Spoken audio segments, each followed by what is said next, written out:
Rob, you spoke about how Manchester United, how that's one of sort of the innovations that I guess they've brought in to help give them that extra edge on the pitch. And Mark, I know you've written a piece about Man United's plans to transform the fortunes. Obviously, they're on a good run at the moment, but just tell us a little bit more about that piece and about the plans that United have to try and get back to where they feel they belong.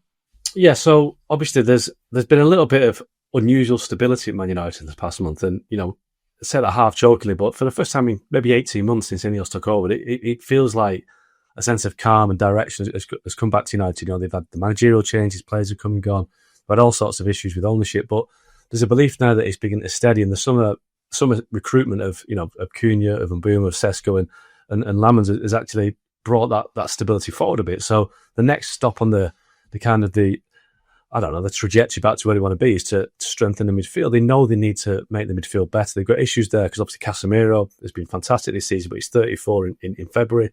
Manuel Ugarte hasn't really delivered since he signed from PSG. The situation with Kobbie Mainoo needs to be resolved.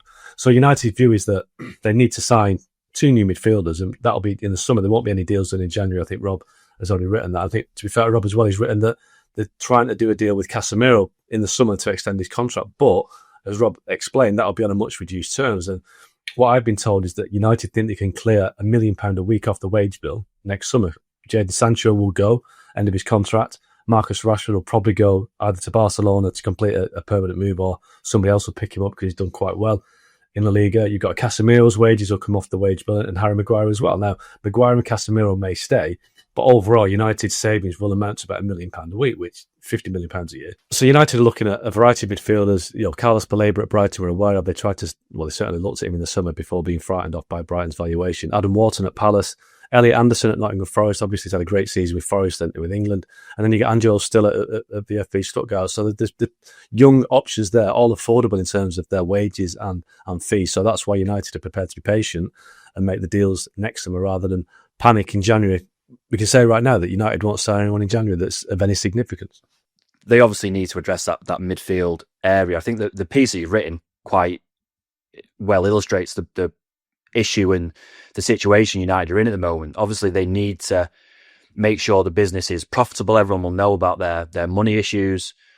They are working towards reducing the wage bill. They've got rid of David De Gea. He left on a free transfer. One of the highest earners, Rafael Varane, another high earner, left on a free transfer. You mentioned there, Jadon Sancho, we expect will go. Another high earner, Rashford again. Casemiro and Maguire are different situations, although at the moment, Casemiro, especially the people around Casemiro, believe that he's more likely to leave than stay, even though United are open to the idea that he might sign a reduced deal on highly incentivized wages. So that while they're trying to reduce the wage bill overall, they're also trying to get to a point where United are back challenging for the top trophies. And often those two things don't go together, do they? You pay more money for better players to make your team better. So it's a difficult situation for Man United. I mean, the last conversations I had with them, they suggested that if they can get this money off the wage bill, that they'll be in a far better position with PSR and what follows that when the Premier League clubs vote on that. And they will be in a position to bolster their midfield. I think it's pretty clear to every Man United fan that they're desperate for a central midfielder, or at least one kind of world-class central midfielder. They probably also need a wing-back.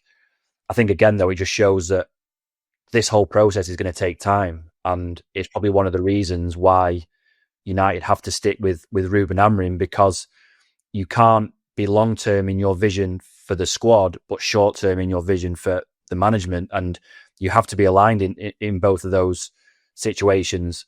And I think it would be a disaster for United to get to the point in the summer where they've got money to spend to revamp the squad, but also be looking for a new manager who might want different players. They need to be completely aligned with their entire vision for the club and the team to help them move forward, because it is as well as United have done in the last sort of 2 months, it is a long way back to the likes of Arsenal, Man City, even Liverpool, while they're struggling. The gap to those three teams in particular, and then the teams like Barca and Real Madrid in Champions League, is massive, and it's going to take a while before they can bridge that.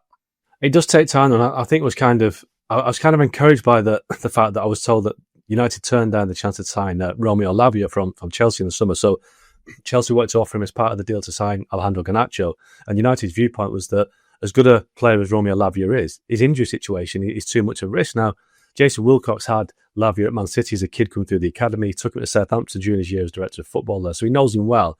It would have been an easy deal to do, but United held back from that, thinking that let's not make the same mistakes as in the past by just making a knee-jerk reaction. So they declined the chance to sign Romeo Lavia, and it left them short in midfield this season. I mean, United have done quite well so far, but they are very dependent on Casemiro being fit and available. And as we've seen, when Casemiro is taken off after 70 minutes, United really struggle. So Lavia might have helped them, but guess what? Romeo Lavia is injured at Chelsea right now, so United made the right call there. So, it does take time. And I think, look at Liverpool and Jurgen Klopp, it took a couple of summer windows to get to where they wanted to be. And they made some strategic signings, some long-term signings, and that, I think finally United, the penny has dropped that, yes, they've made some cutbacks. The wage bill is going to drop again this year. So they're in a better place. And that means that they're in a better place to be strategic, be patient, and make the right signings rather than the wrong ones. And what you're going to find in the next couple of weeks before the January window is a clamour from a lot of United fans to spend money in January, particularly because they're doing all right. And I would suggest that it's far more beneficial for Man United to not sign anyone in January and finish 8th than it is to sign a couple of players, short-term fixes, and finish 6th this season, but sets back your entire plan because you haven't got the same money to spend in the summer. I think it's absolutely vital that United cut out all that kind of outside noise. And there will be noise from a lot of United fans saying they need a midfielder now, they need a centre-forward now, Sesko's not doing it, we need someone else in. For Man United to hold the cards close to the chest, say that we're not going to do anything and we're going to put all our resources, all our money in the summer to rebuild a team properly instead of using a January window, which is notoriously difficult to do business in. Use that window for a couple of short-term fixes to maybe, jump at 1 or 2 places up the table. It's far more important for United to stick to the long-term plan that they've got.